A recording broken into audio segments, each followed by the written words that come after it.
WWE SuperStar shakeup looking more like a mental breakdown by the WWE creative team, and we are here to talk about it right here, right now, on the Sledgehammer Wrestling Show.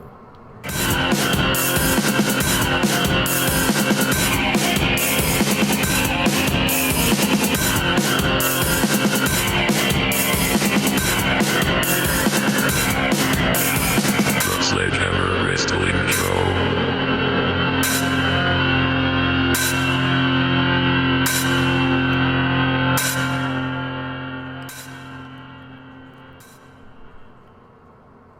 Are they serious with this shakeup? Are they? This was absolute nonsense. They changed absolutely nothing.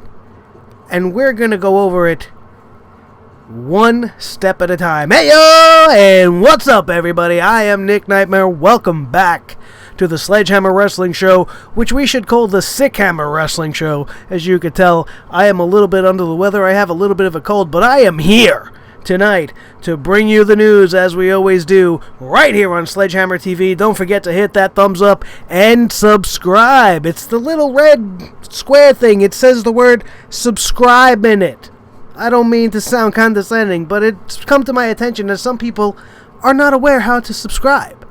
There's just a little button that says so. Make sure you hit that, and also hit the little bell so that you will get notifications every single time a new video is put up for viewing right here on Sledgehammer TV on YouTube.com. Thank you guys for joining us once again. We're here to cover the Superstar shakeup. Now, we didn't do a Monday Night Raw review, and we're not technically doing a SmackDown review because the two-night extravaganza is what we're here to cover. And we're pretty much just going to talk about this lack of shakeup. It was absolute nonsense. I could not stand it. And you know what? Let's be honest. Yesterday, during Raw, as we've seen more and more people being taken from SmackDown and put onto Monday Night Raw, I was very afraid for SmackDown's fate, but I was hopeful. I was hopeful that they were going to make some interesting moves, something to really change things up. But what, in essence, they did was trade the same exact character type for one another. So essentially, you've changed nothing. And let's start right at the top. Let's get right into it. They essentially went champion for champion, and they changed Dean Ambrose, the Intercontinental Champion, with Kevin Owens, the United States Champion. What's some of the good and bad about this? Well, the only good thing that comes out of this trade at all is that Dean Ambrose is now on the same show as Seth Rollins and Roman Reigns, and they could explore a Shield reunion which could help them in their mission to make Roman Reigns the guy, because that's the only way to get them back on track. But everything else is negative. Kevin Owens was in the midst of this great angle with Samoa Joe, and there was a possible stable being formed by Triple H, and that was so intriguing, man, and I was so ready to see something like that, and it was one of the more interesting things going on Raw, and now that has been taken away with this move. Also, moving the title belts, not really such a big deal to me. I liked the Intercontinental title on on SmackDown, but essentially, they have the two top titles. Because nobody looks at the Universal title as the number one championship. The World Heavyweight Champion is the number one title. Number two will always and forever be the Intercontinental Championship, and they were both on SmackDown. So they took one of those, and hopefully they do it some justice. It's definitely not being done any justice on the shoulders of Dean Ambrose. It's just being relegated back to that mid-card title, and it's just not seem as important as it did in the hands of The Miz on SmackDown. And speaking of The Miz, he was traded to Raw in this shakeup, and we'll go one-on-one. The Miz and Maurice, okay? And now tonight on SmackDown, they announced Rusev and Lana, so we got couple for couple, essentially trading the same exact archetype. However, the way they debuted Lana and Rusev's coming to SmackDown tonight leads me to believe that they might be going their own path, although they will be on the same show. Essentially not breaking up their marriage, but putting them on their own storyline roads, which may be interesting. I don't know. But The Miz had a career rebirth on SmackDown. He was one of the reasons you wanted to watch SmackDown. He was the best heel on SmackDown over everybody.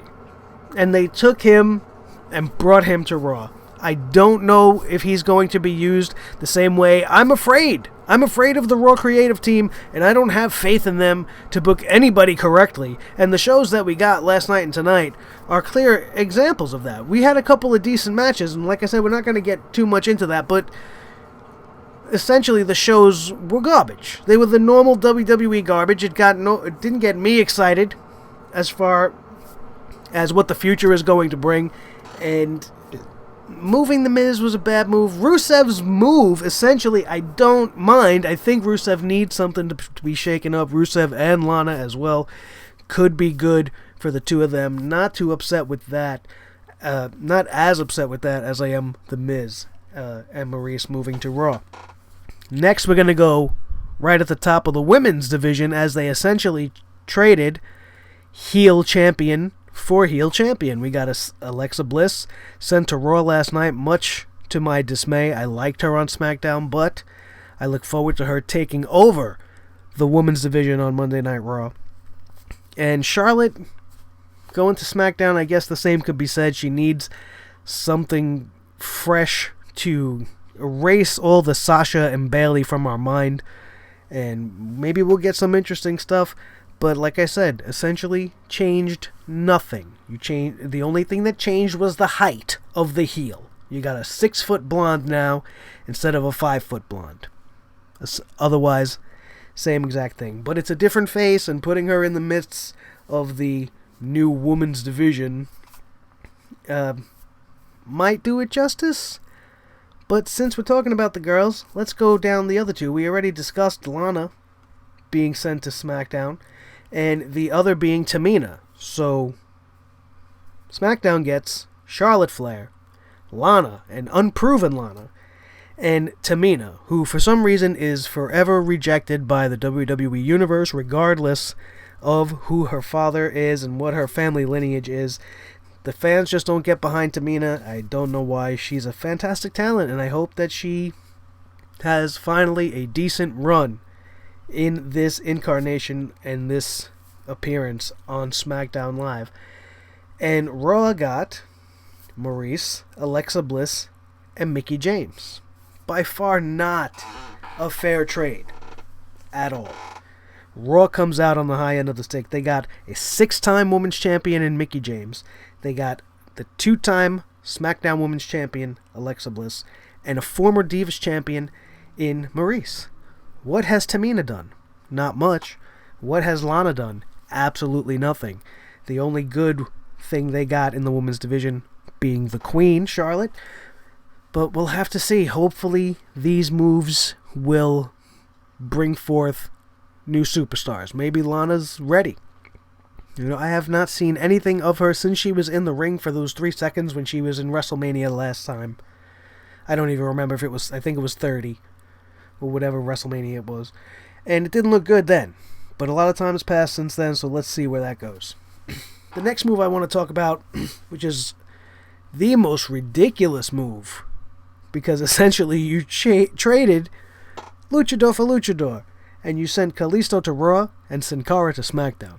When we found out Kalisto was moving to Raw, I was very excited about the possibility of the Lucha Dragons being reunited because we need tag teams in the tag team division. And tonight, when they announced Sin Cara coming to SmackDown, I almost lost my shit. I just kept screaming, why? Why? This is stupid. Why would they do that? What are they going to do differently with these guys that they haven't done already? They're just going to be in the back, eating the food, and traveling and hanging with their buddies and chilling in the locker room and using the weight room or whatever the hell they do in those arenas when they're not part of the show. Because that's what's going to continue to happen. Kalisto, what are you going to do? Infuse him and find a way by now putting him on Raw. He's going to wiggle his way into the Cruiserweight division and then end up having to wrestle on 205 Live, which is on the SmackDown night of tapings. So logistically, it doesn't make sense to do that for him. It was a stupid move. They should have left Sin Cara where he was and gave us another tag team because damn, they sorely need it, and that was a big time failure. As far as tag teams go, the New Day and the Shining Stars. Big deal on both counts. The New Day, I was hoping for some type of a breakup to happen, but all three of them, not just two of them, not just one of them, all three of the New Day going to SmackDown when Kofi recovers from his ankle injury. Excuse me.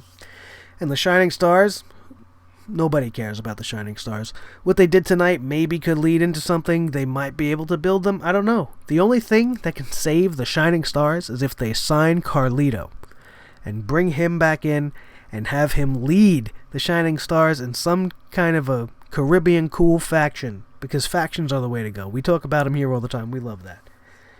And that would be the only way to get the Shining Stars over. Another notable move, pretty much superstar for superstar, is you got Bray Wyatt going to Raw for some unknown reason, leaving Eric Rowan hanging by himself to do nothing. Him and Luke Harper aren't getting along. Best thing you could do there is pair them back up and give us back that tag team. Don't call them the Wyatt family since Bray Wyatt's gone. Give him a new name. Make Luke Harper the leader. Have him save Eric Rowan. Bring him out of the darkness. I don't know. How come I can think of that in 30 seconds right here with a sick brain and a leaking nose, but they can't come up with it over there? They're having a creative meltdown. They're panicked. They don't know what to do. They're coming up with shit on the fly. None of these plans were made long term. They came up with this the night after WrestleMania, supposedly. So there was no real thought put into any of this. It was just freaking thrown together, and you could see that. And he's now on Raw, and Sami Zayn is finally now on SmackDown. And one of the few good acquisitions for SmackDown Live.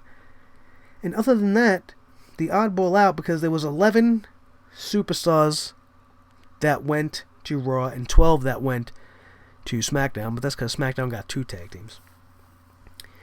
But then you got garbage for garbage. You got Kurt Hawkins for Jinder Mahal. Jinder the Juice Man Mahal, who, by the way, injured Finn Balor last night on Monday Night Raw, giving him a concussion, and there is no timetable for his return. So, good job. Good job having a useless match for no reason. You don't have to use Finn Balor at all like that. Making him wrestle nobodies. That match accomplished nothing now except putting him back on the sidelines. Finn Balor looks to me to supposedly have a curse of some kind. I mean, and it's going around. Everybody just keeps getting hurt, and I don't understand what the hell is happening. And that's essentially it. Oh, I'm sorry, I missed one other. Yeah, I missed one. And that's Heath Slater and Rhino going to Raw. Now, my big issue with this is Heath Slater and Rhino were born on SmackDown. The whole reason they are a tag team at all is because Slater needed to earn his SmackDown contract because Raw didn't want him. And he teams up with Rhino and forms this tag team that got hugely over. Everybody cares about his kids now, and everybody loves that team. And now you're taking them from their home, the place that they were born, and putting them on Raw, the place where things go to die. And that's why I am very, very scared of what the future is going to bring. So, yeah, essentially you got the same exact rosters, just with different faces. The Superstar shakeup is an epic failure. Absolutely nothing great. Nothing great. Every move they made, you could put a question mark next to it and go, why? Why trade Alexa Bliss when she's staked her claim to being the best female on SmackDown? Why trade Charlotte when you have the chance to bring other people to Raw and make that her show? You know, establish people as brand specific instead of all this flip-flopping. Now, I was all for this Superstar shakeup until we've gotten the results. I think this should have been much more thought out. They have more than enough time available. They could have stretched this out, made us wait till next month, really plan things out and see what I mean, maybe I'm jumping the gun. Maybe they did do this. Maybe they sat there for one night and they hash out this great plan and they needed to make these little moves and we have to wait and see. But I have no faith in them to deliver that way. Absolute zero. I don't understand the moves they made. Enzo and Cass, all the things that were being leaked, which we now know were just the WWE trolling wrong information. Seth Rollins was rumored to be going. Roman Reigns was rumored to be going. AJ Styles was rumored to be going to Raw. Enzo and Cass were rumored to be headed to SmackDown. The Usos were rumored to be heading to Raw. It was so jumbled with all the information that was being leaked out there. And in the end, what we got was essentially worse. Like we said at the top of the show, trading Kevin Owens, although a good move, and I like the shave. You know, he looked good tonight coming out in the suit with the title on his shoulder. A new clean cut Kevin Owens. But you took away his most intriguing storyline that was building. Unless you're going to do it across multiple shows, but I don't see why you would do that. I mean, I know Triple H is the CEO of the company, but as a figurehead, he is more featured on Raw.